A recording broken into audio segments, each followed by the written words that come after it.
Hola, en esta charla hablaremos sobre el papel que tienen y han tenido las mujeres en la ciencia. También repasaremos algunos datos y algunas científicas de relevancia.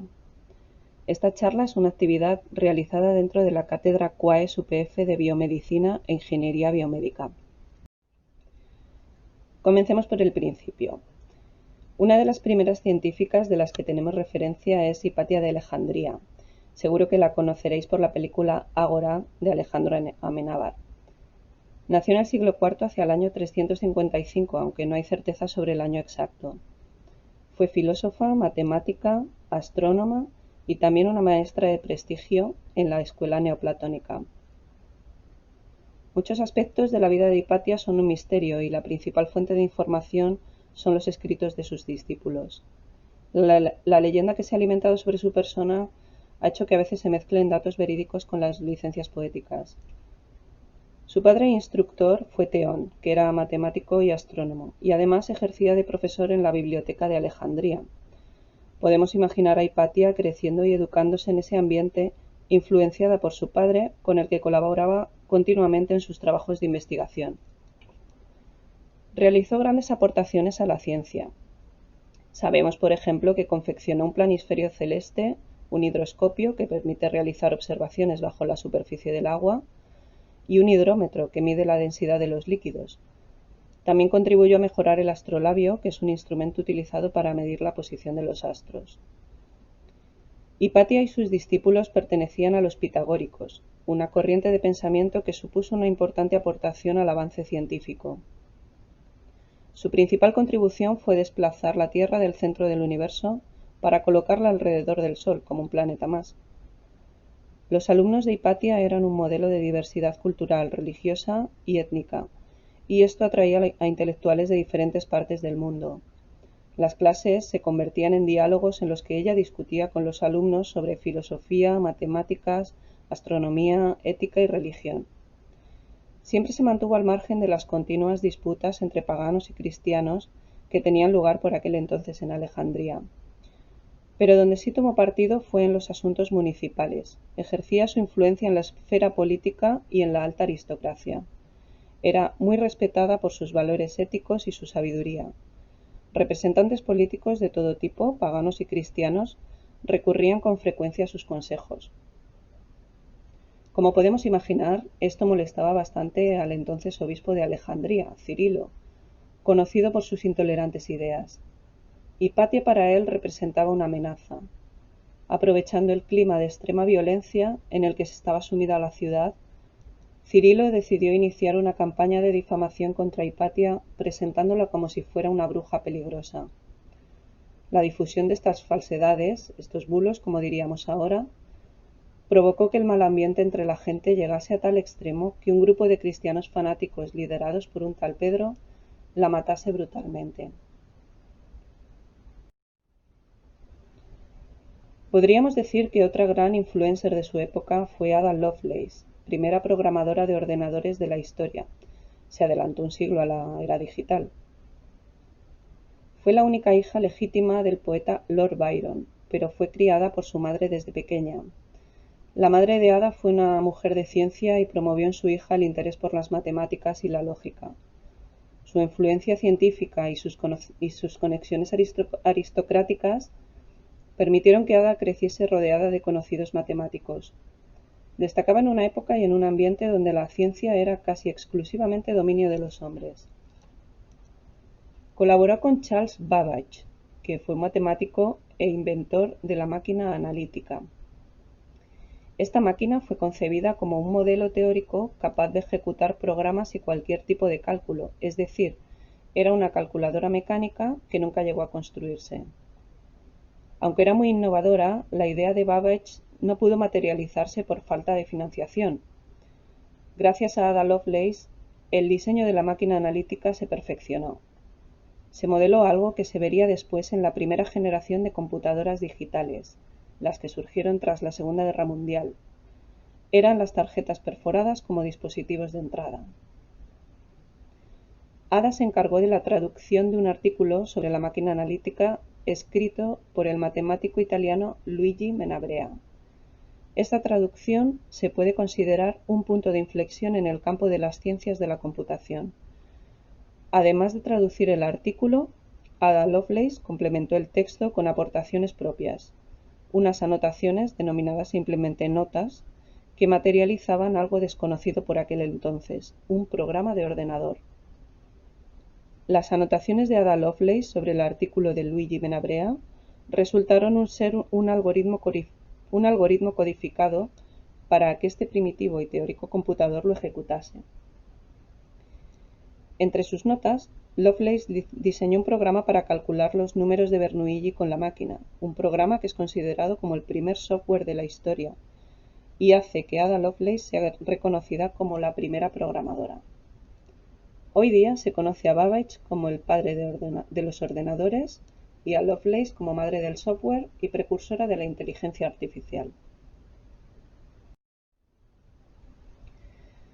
Al contrario que Hypatia y Ada Lovelace, otras muchas científicas fueron invisibilizadas o silenciadas, ignoradas por los libros de texto y atribuyendo incluso su trabajo a otros investigadores. Es el caso, por ejemplo, de Nettie Stevens, genetista estadounidense descubridora de los cromosomas sexuales XY. En la mayoría de libros de biología y genética, al tratar el tema del descubrimiento de los cromosomas sexuales XY, se atribuye a Wilson y Stevens, lo que lleva a pensar erróneamente que trabajaron juntos. En realidad, Nettie Stevens y Edmund Wilson nunca investigaron con el mismo material ni con el mismo propósito, y sin embargo ambos publicaron en 1905 sendos artículos por separado, en los que describían sus observaciones sobre los cromosomas sexuales. Wilson, por su parte, propuso unas interpretaciones muy alejadas de la teoría mendeliana, pero tenía una merecida fama como investigador y profesor, y también una dilatada carrera científica a sus espaldas. Por ello, obtuvo un mayor reconocimiento que Nettie Stevens.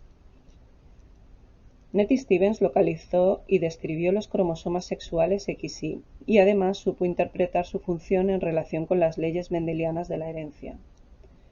Esto fundamentó la teoría cromosómica de la herencia, por la que Thomas Hunt Morgan recibió el premio Nobel años más tarde, en 1933.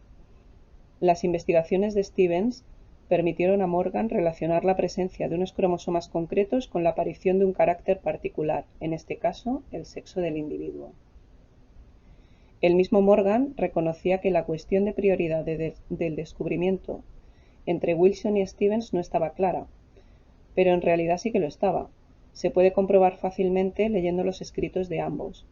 La correcta interpretación de Stevens es anterior a la de Wilson, aunque éste publicase su artículo un mes antes que ella. Pero como decíamos, Wilson era un biólogo de gran fama, mientras Stevens, que además había sido alumna suya y de Morgan, no pasaba de ser una profesora en un college para señoritas. En cualquier caso, lo importante es que Stevens observó por primera vez esta particular pareja de cromosomas, primero en las células de escarabajo de la harina y después también en la mosca de la fruta. También tenemos el caso de Rosalind Franklin, investigadora inglesa especializada en biología molecular. Durante muchos años se consideró que James Watson y Francis Crick eran los descubridores de la estructura del ADN, pero como veremos, esto no fue del todo así. Rosalind fue educada en Londres en el seno de una familia acomodada y se graduó en física y química en 1941. Unos años después, en plena guerra mundial, llevó a cabo un doctorado relacionado con la utilización del carbón, debido a las necesidades del momento, y finalmente pudo defender su tesis cuando acabó la guerra. Es entonces cuando tuvo la oportunidad de realizar una estancia postdoctoral en París, donde se integró en un grupo de investigación muy activo y moderno. El ambiente abierto de París era totalmente diferente al anquilosado y conservador entorno académico de Inglaterra. Allí aprendió la técnica de difracción de rayos X, convirtiéndose en una experta a nivel mundial. Rosalind vuelve a Inglaterra, donde consigue plaza en el King's College de Londres, y allí comienza sus estudios sobre la estructura del ADN. Se topó de bruces con la esencia machista que caracterizaba dicho centro, Las mujeres eran tratadas con respeto, pero sabían con certeza que nunca alcanzarían el estatus de los hombres. En el King's College tuvo a cargo un estudiante de doctorado, Raymond Gosling. Juntos mejoraron el método para obtener fotografías del ADN hasta alcanzar una nitidez que nadie antes había conseguido hasta el momento. Dio una charla para exponer sus resultados a sus colegas. Entre el público se encontraban James Watson y Francis Crick, invitados por Maurice Wilkins, que era compañero de Rosalind Franklin. Wilkins fue enseñando a Watson y Crick en los meses siguientes las imágenes del ADN que Rosalind Franklin iba obteniendo, la mayor parte de las veces sin que ella lo supiera. Así vieron la famosa fotografía número 51, obtenida por Franklin y Gosling en 1952. Enseguida entendieron que aquello iba a cambiar sus vidas. Era la primera vez que alguien conseguía una fotografía con esa nitidez y calidad extraordinarias. Por lo que se sabe, Rosalind Franklin nunca se enteró de que Watson había visto la fotografía. Estas imágenes, más los datos que Franklin había dado en su charla años atrás, llevaron a Watson y Crick a su propuesta de la estructura del ADN, publicando su famoso artículo en Nature solo un par de meses después de ver la fotografía número 51.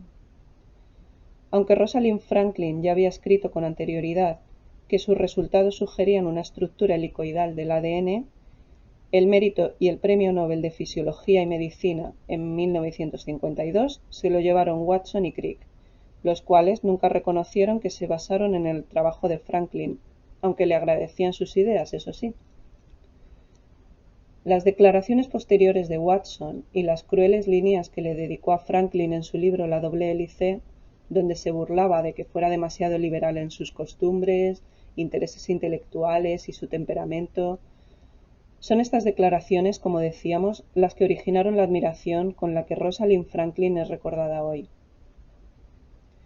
Watson y Crick se referían a Rosalind Franklin como una feminista que se quejaba de trivialidades, siendo una de estas trivialidades, por ejemplo, que las mujeres no pudieran utilizar la sala de profesores de la facultad porque estaba reservada para los hombres.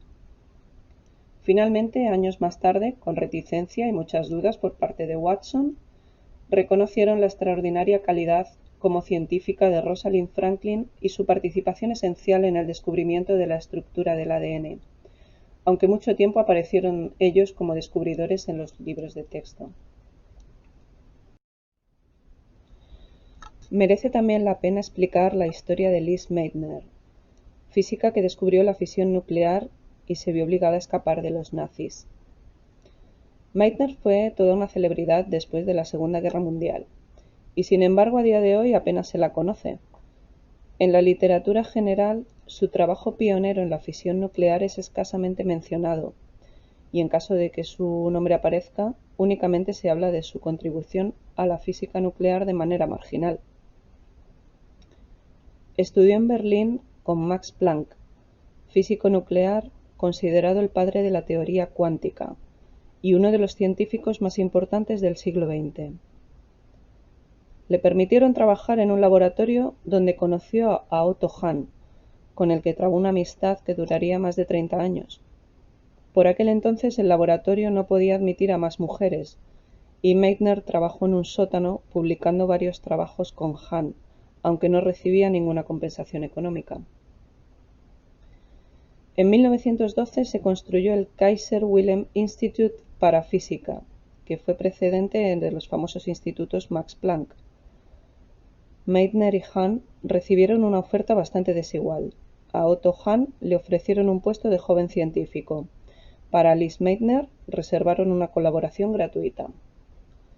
Poco después, Max Planck la nombró primer ayudante de científico y así conseguiría su primer sueldo, aunque estaba muy por debajo del de Hahn. Cuando Hitler llegó al poder, Meitner decidió quedarse en Alemania para continuar sus estudios. Entonces comenzó la persecución de los judíos. A pesar de poder continuar su trabajo en el laboratorio, se le privó del título de profesora. Sus colegas arios, entre los que se encontraban Planck y Hahn, se indignaban en privado ante esta marginación que sufrían algunos de sus compañeros, pero nunca reaccionaron públicamente. Mientras tanto, Lise Meitner seguía con sus investigaciones que ya iban encaminadas hacia la física nuclear. En 1938 la situación política se agravó y Lise perdió su nacionalidad austríaca y también fue expulsada del instituto. La alarma saltó cuando Lise decidió aceptar la invitación de unos amigos suyos en el extranjero para colaborar, y el gobierno alemán le quitó el pasaporte y le prohibió viajar. Sus colegas de Berlín reaccionaron e hicieron lo posible por sacarla del país. En 1939 salió clandestinamente en un tren hacia Holanda. Sin dinero, sola y asustada, estuvo esperando meses a que alguna universidad le ofreciera trabajo. Finalmente se trasladó a un instituto ubicado en Suecia, donde solo encontró dificultades para poder seguir con sus investigaciones. Mientras tanto, en Berlín, Otto Hahn contrató un nuevo ayudante para suplir la ausencia de Lise. Aunque la comunicación entre estos era fluida y los experimentos eran conjuntos, Hahn y su ayudante publicaron los resultados sin mencionar a Lise. Otto lo justificó diciendo que era por razones de seguridad, ya que no podía publicar con una disidente judía. En aquellos años, Lise fue requerida por Estados Unidos junto con otros científicos para crear una bomba atómica que acabara con los nazis, el llamado Proyecto Manhattan. Ella fue la única que se negó, alegando que no quería contribuir en la fabricación de ningún tipo de bomba. No obstante, se produjo una corriente de reconocimiento en Estados Unidos hacia Lise Meitner, y esto de algún modo provocó la irritación de Otto Hahn, el cual recogió el Premio Nobel de Química en 1944 sin mencionar en absoluto los 30 años de colaboración con Lise Meitner. Como hemos visto, las mujeres no gozan de las mismas oportunidades que los hombres para desarrollar una profesión científica y progresar en su carrera. En la actualidad, los datos al respecto son muy claros y se pueden resumir en el hecho de que conforme se avanza hacia puestos más altos en los escalafones académicos o profesionales, la proporción de mujeres va siendo cada vez menor. El techo de cristal es muy real, esa barrera invisible que dificulta a las mujeres acceder a puestos de poder a pesar de poseer la misma cualificación y mérito que los hombres. Sin realizar un abordaje riguroso a las razones que subyacen a esta desigualdad, se puede decir a grandes rasgos que las mujeres experimentan dificultades añadidas por la maternidad o por su mayor implicación en los cuidados de la familia. No hay conciliación laboral. Por el sesgo sexista en procesos de selección y promoción o por la menor visibilidad de las mujeres científicas. En el ámbito académico se suele hablar de la tubería que gotea. Las mujeres vamos desapareciendo a lo largo del recorrido de la tubería, como podemos ver en esta figura, hasta que nos evaporamos casi del todo al llegar a la etapa profesional. Algunos de los más grandes agujeros son la falta de referentes femeninos en los que las niñas se puedan mirar, los sesgos y estereotipos, la falta de comprensión sobre las titulaciones y en qué se podrá trabajar en el futuro, y las expectativas sociales y familiares. Como decía la astronauta Sally Ride, las chicas jóvenes necesitan ver modelos a seguir en cualquier carrera que elijan para poder imaginarse a sí mismas haciendo ese trabajo algún día. No puedes ser lo que no puedes ver. Pero el agujero más grande y que está presente en todas las etapas vitales es el de la falta de confianza. Y aquí tenemos que destacar que las mujeres en general estamos más afectadas que los hombres por el llamado síndrome del impostor. La creencia de no merecer el éxito aunque hayamos trabajado duro para ello. Considerar que el trabajo realizado contiene defectos y que vamos a ser cuestionadas o juzgadas por ello. Negar que el éxito se deba a nuestras propias capacidades y atribuir los logros a la suerte o a otras personas participantes en el proyecto. En definitiva, infravalorar los propios méritos, lo cual provoca que también los demás nos infravaloren. Los números muestran que las investigadoras publican menos que sus colegas hombres, obtienen menos financiación y progresan menos en su carrera. Sin embargo, hay quienes siguen pensando que la brecha de género es una construcción ideológica. El primer paso para solucionar el problema, desde luego, es admitir que existe, y esto es algo más difícil de lo que parece entre parte de la comunidad científica. Un estudio bibliométrico llevado a cabo por un grupo de investigadores de Canadá y Estados Unidos pone en evidencia las desigualdades de género en ciencia. Para elaborar el estudio, los investigadores analizaron casi 5,5 millones de documentos de investigación y artículos de revisión, con unos 27 millones de autores entre 2008 y 2012, indexados todos en la web de Thomson Reuters. Tras analizar los datos, los investigadores llegaron a 3 conclusiones. Que las mujeres representan globalmente menos del 30% de las autorías compartidas, mientras que en los hombres este índice alcanza más del 70%. Por cada artículo en el que una mujer figura como primera autora, hay casi 2 trabajos con un firmante principal masculino, con especial incidencia en Sudamérica y Europa del Este. Y también constataron que en los países más productivos en materia científica, los artículos en los que las mujeres aparecen como autoras destacadas reciben menos citas que aquellos con hombres en una posición equivalente.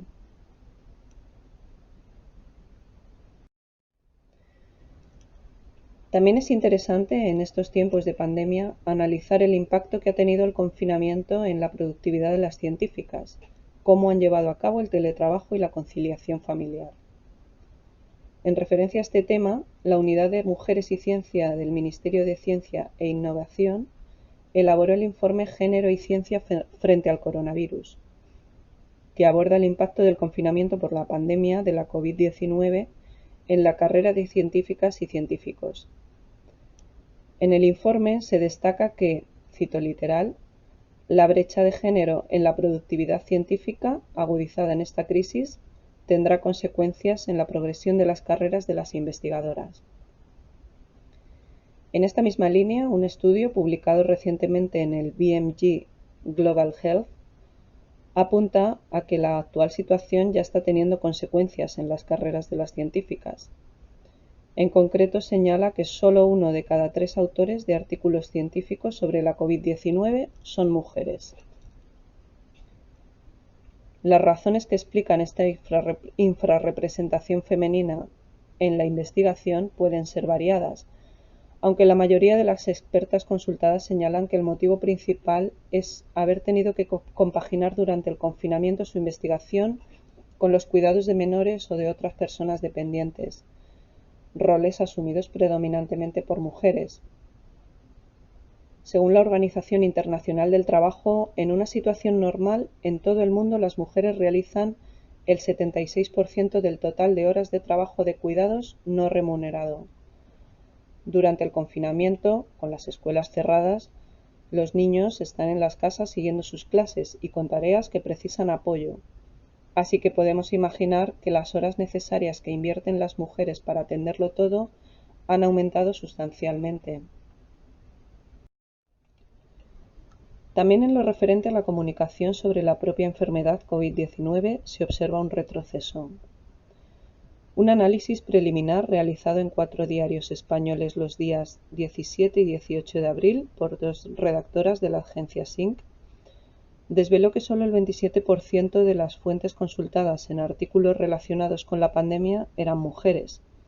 Estos diarios consultados fueron El País, La Vanguardia, El Diario.es y ABC, diarios de muy diversa índole. Esta cifra es ligeramente más baja que la recogida en el estudio La visibilidad de las científicas españolas de Pablo Francescuti, publicado en 2018. Este estudio de Francescuti señalaba que las mujeres citadas en artículos relacionados con ciencias de la vida en España eran un 29,5%. En el estudio de Francescuti no solo se ha analizado la visibilidad pasiva de las mujeres, es decir, la presencia que otorgan los medios a las científicas, sino que también se ha cuantificado la visibilidad activa, la búsqueda de proyección pública por parte de las propias investigadoras, en divulgación, promoción, etc. Por ejemplo, en Naucas, plataforma digital que aglutina un gran número de comunicadores españoles de la ciencia, contaba con 124 colaboradores, de los cuales solo 25 eran científicas. El portal SciLogs acogía 39 blogueros, de los cuales solo 4 eran mujeres. Y en los blogs alojados en la plataforma Madrid+D de la Comunidad de Madrid, de 108 registrados, solo 11 eran gestionados por investigadoras. Afortunadamente, también hay hueco para las buenas noticias. Por primera vez en la historia, en el año 2020 hemos visto cómo se ha producido un hito en la historia del Nobel. 2 mujeres comparten de manera exclusiva un premio Nobel de Ciencias. Anteriormente habían sido galardonadas mujeres solas como Marie Curie o compartiendo el premio con hombres, pero nunca 2 mujeres en exclusiva. Hablamos de Emmanuelle Charpentier y Jennifer Doudna, ganadoras del Nobel de Química 2020 por desarrollar un método para la edición genética, el CRISPR. El acrónimo CRISPR, que es un término asignado por el investigador alicantino Francesc Mojica en los años 90, es el nombre de unas secuencias repetitivas presentes en el ADN de las bacterias, que funcionan como autovacunas. Contienen el material genético de los virus que han atacado a las bacterias en el pasado, por eso permiten reconocer a estos si se repite la infección y defenderse cortando el ADN de los invasores. La revolución de Charpentier y Doudna ha sido aprender a utilizar la herramienta CRISPR fuera de las bacterias y aplicarla para cortar y pegar trozos de material genético en cualquier tipo de célula. El poder de estas tijeras moleculares es inmenso, suponiendo todo un abanico de aplicaciones científicas. Se pueden generar, por ejemplo, modelos de enfermedades que antes apenas se podían estudiar. También serviría para estudiar nuevos fármacos, tiene aplicaciones en agricultura y así un largo etcétera. Precisamente por su potencial, esta herramienta se debe utilizar con mucho cuidado y responsabilidad. Como seguramente recordaréis, hubo en 2018 un controvertido caso en el que un médico aseguró haber creado unos bebés modificados genéticamente. Utilizando la técnica CRISPR, introdujo una mutación en el gen CCR5 para proteger teóricamente de futuras infecciones del VIH y así hacer inmunes a las gemelas frente a este virus. Por razones obvias, este médico, que se saltó todos los códigos éticos, ha acabado en la cárcel, ya que al introducir mutaciones en los genes no se puede prever los efectos completos en el organismo. La persona podría estar protegida contra el VIH y no padecer SIDA en toda su vida, pero por contra podría ser más susceptible de sufrir otras enfermedades inmunes, por ejemplo, o incluso aumentar su probabilidad de mortalidad. No se sabe. Otra cosa que nos ha enseñado este Premio Nobel 2020 es que la colaboración entre científicos siempre es provechosa. Charpentier y Doudna se conocieron en un congreso en Puerto Rico, comenzando una colaboración que las llevaría a publicar un artículo en la revista Science, un trabajo que fue el inicio de su camino hacia el Nobel. Ambas acordaron firmar el artículo con equivalente relevancia, les fue muy fácil ponerse de acuerdo. Menos de un año después había cientos de laboratorios aplicando su método. No están todas las que son, pero son todas las que están. Grandes científicas que de alguna u otra manera han inspirado a otros grandes investigadores y que con sus aportaciones han influido en los importantes descubrimientos que hacen que la humanidad progrese. El objetivo de esta charla es mostrar lo que hacen y han hecho las mujeres científicas, dar a conocer la existencia de esas mujeres y su trabajo, tomar conciencia para que las mujeres sean una referencia en los libros de texto y en los medios de comunicación, que sea posible la conciliación familiar en todos los ámbitos, romper el techo de cristal y la brecha de género. En definitiva, que las mujeres sean visibles.